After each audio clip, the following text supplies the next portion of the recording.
Section 4. Resolution of investigating prosecutor and its review. If the investigating prosecutor find cause to hold the respondent for trial, he shall prepare the resolution or information. He shall he shall he shall certify under the oath in the information that he or as shown by the record unauthorized officer has personally examined the complainant and his witnesses, that there is reasonable ground to believe that a crime has been committed and that the accused is probably guilty. Jury, that the accused has informed of the complaint and of the evidence submitted against him, and that he was given an opportunity to submit controverting evidence. He shall recommend the dismissal of the complaint within the 5 days from his resolution.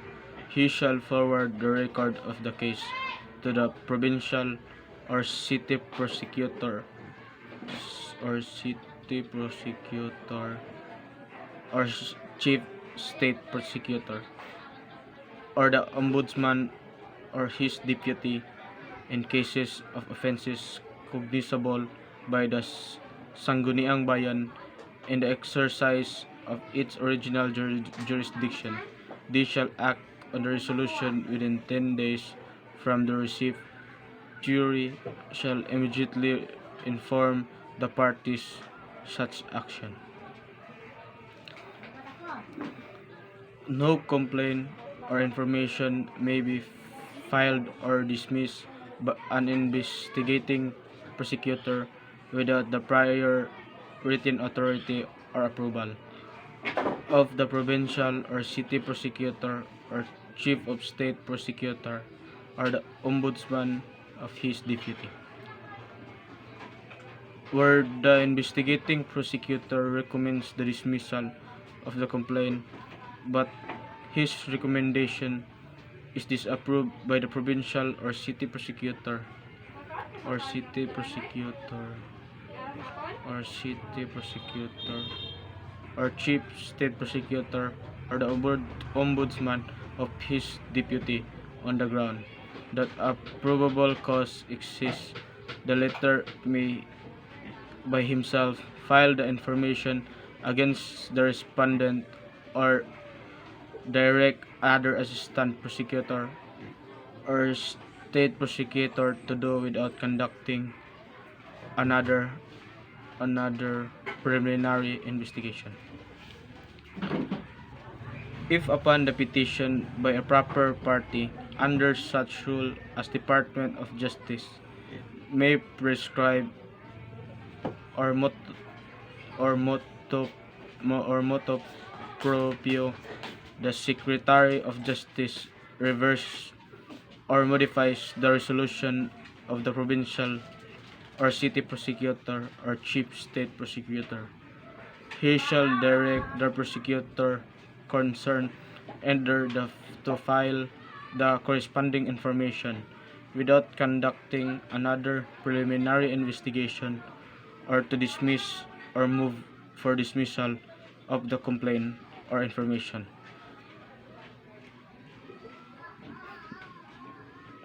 With to notice the parties, the same rule shall apply the preliminary investigation conducted by the officer of the Office of Ombudsman. Section 5. Resolution of investigating judge and its review. Within 10 days after the preliminary investigation, the investigating judge shall transmit the resolution of the case to the provincial or city prosecutor or the ombudsman to the ombudsman or his deputy in cases of offenses cognizable by the Sangguniang Bayan and the exercise of its original jurisdiction. from appropriate action.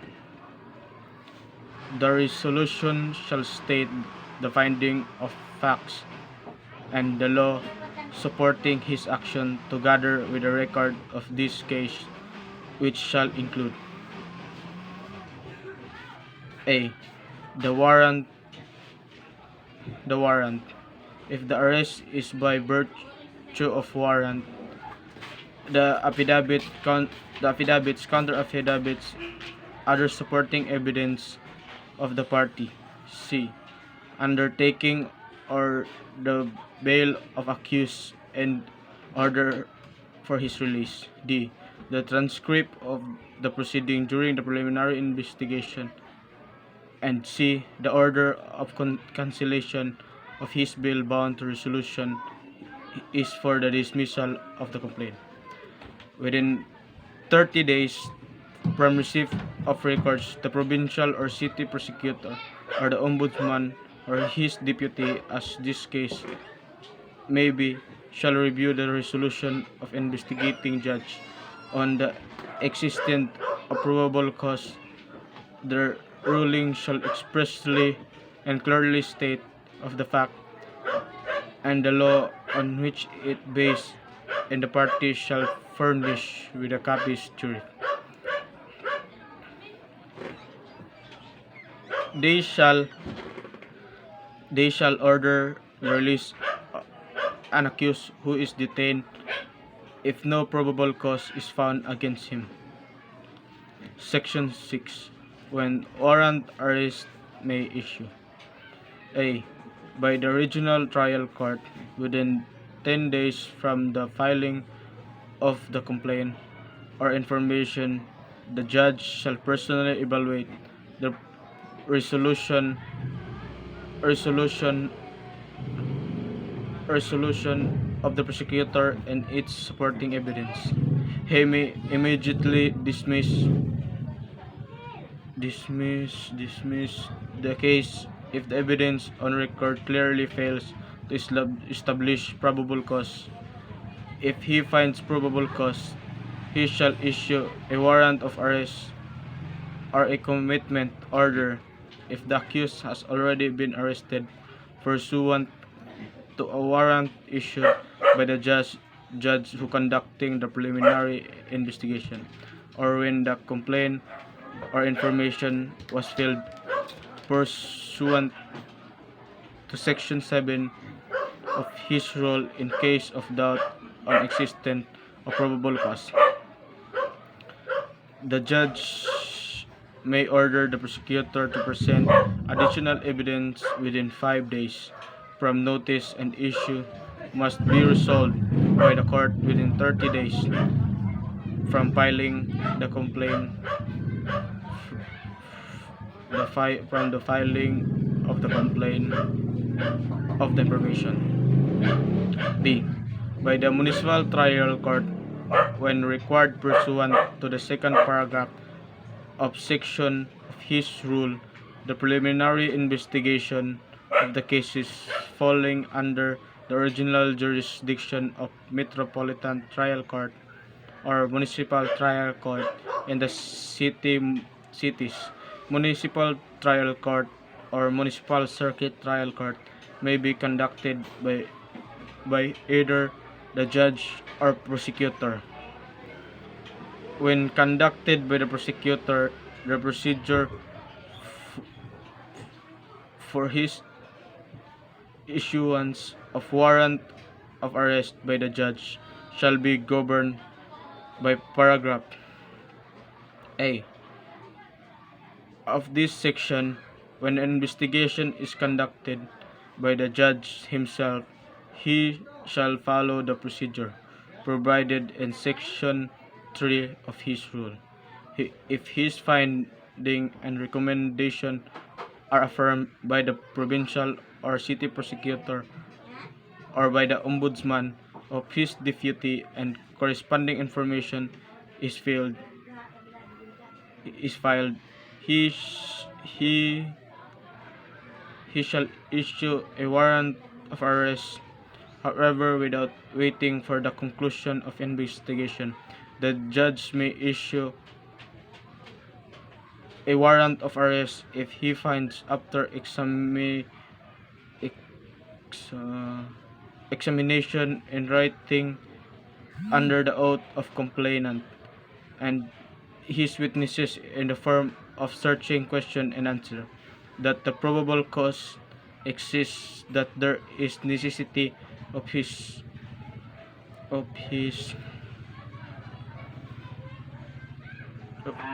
placing the respondent under the immediate custody in order to prestate the end of justice.